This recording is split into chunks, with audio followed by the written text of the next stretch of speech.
warahmatullahi wabarakatuh.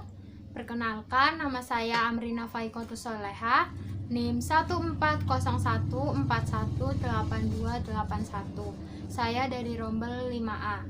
Di sini saya akan menyampaikan materi bimbingan dan konseling pada bab 4, yaitu mengenai asas-asas dan prinsip-prinsip bimbingan dan konseling.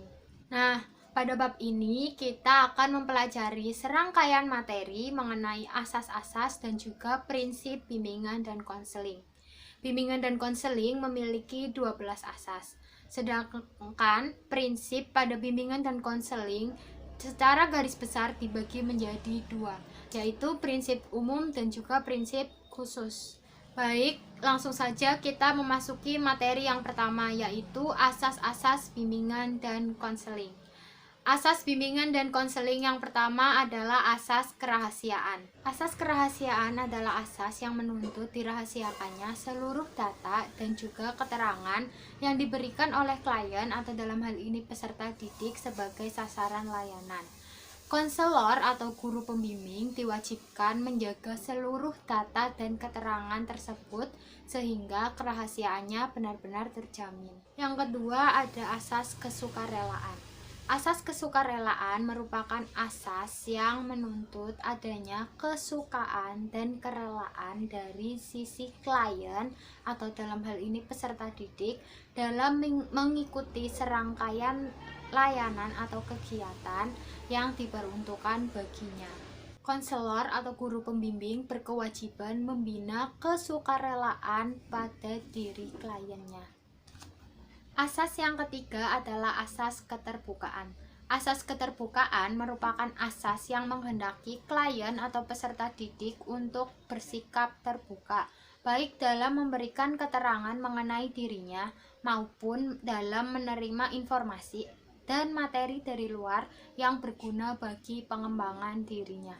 Konselor atau guru pembimbing berkewajiban mengembangkan sikap keterbukaan yang ada pada diri klien atau peserta didik.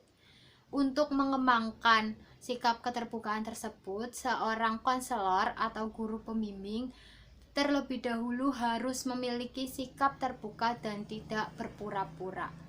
Yang keempat ada asas kekinian. Asas kekinian merupakan asas yang menghendaki agar sasaran layanan atau dalam hal ini permasalahan yang dihadapi oleh klien berada di masa sekarang, di mana kondisi di masa lampau dan masa yang akan datang hanya dilihat sebagai akibat dan memiliki keterkaitan dengan apa yang terjadi di masa sekarang. Selanjutnya, asas yang kelima adalah asas kemandirian. Asas kemandirian merupakan asas yang menunjukkan tujuan umum dari bimbingan dan konseling, yaitu peserta didik atau klien diharapkan memiliki sikap mandiri, seperti diantaranya mampu mengenal dirinya sendiri dan lingkungannya, mampu mengambil keputusan, mengarahkan, serta mewujudkannya. Seorang guru pembimbing atau konselor hendaknya mampu memberikan layanan yang dapat mengembangkan kemandirian pada diri kliennya. Asas yang keenam adalah asas kegiatan. Asas kegiatan merupakan asas yang menghendaki agar klien atau peserta didik dapat berperan aktif dalam mengikuti serangkaian kegiatan layanan yang diperuntukkan bagi dirinya. Guru pembimbing atau konselor wajib mendorong serta memotivasi kliennya agar aktif dalam mengikuti serangkaian kegiatan layanan yang ada. Asas yang ketujuh adalah asas kedinamisan.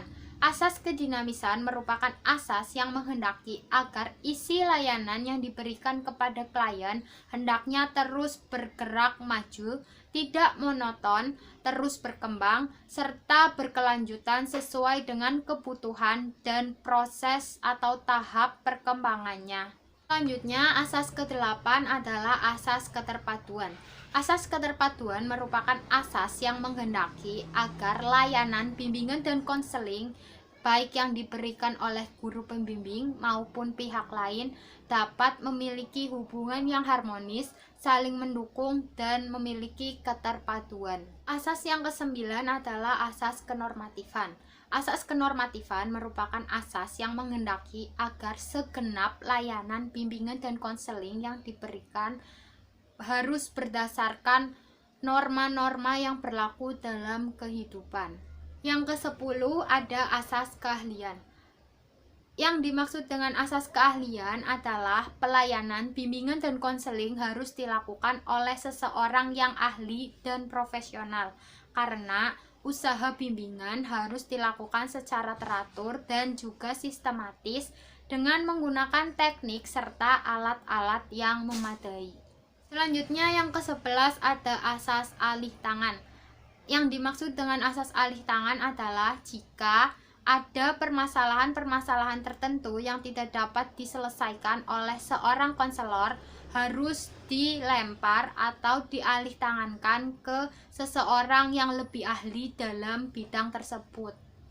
Asas ini bertujuan untuk mengingatkan konselor bahwa masalah yang dihadapinya harus sesuai dengan kewenangan dan juga kemampuan dirinya. Dan asas yang terakhir adalah asas Tutwuri Handayani. Asas Tutwuri Handayani menghendaki agar layanan bimbingan dan konseling dapat memberikan manfaat yang permanen bagi siswa. Manfaat yang dirasakan tidak boleh hanya pada saat siswa atau klien melakukan bimbingan saja, tetapi juga di luar proses bimbingan. Selanjutnya kita memasuki materi yang kedua, yaitu prinsip-prinsip bimbingan dan konseling. Prinsip dalam bimbingan dan konseling merupakan pedoman yang digunakan dalam melakukan layanan bimbingan dan konseling. Seperti yang sudah saya katakan di awal tadi, bahwa secara garis besar prinsip-prinsip bimbingan dan konseling dibagi menjadi dua. Adapun prinsip umum bimbingan dan konseling adalah sebagai berikut. Yang pertama, bimbingan harus berpusat pada siswa. Yang kedua, bimbingan yang dilakukan harus diawali dengan identifikasi kebutuhan-kebutuhan siswa yang bersangkutan. Yang ketiga, bimbingan yang dilakukan harus fleksibel sesuai dengan program yang dijalankan pada sekolah yang bersangkutan. Keempat, bimbingan harus mengikuti sikap dan tingkah laku siswa yang terbentuk dari berbagai aspek kepribadian yang unik dan juga ruwet.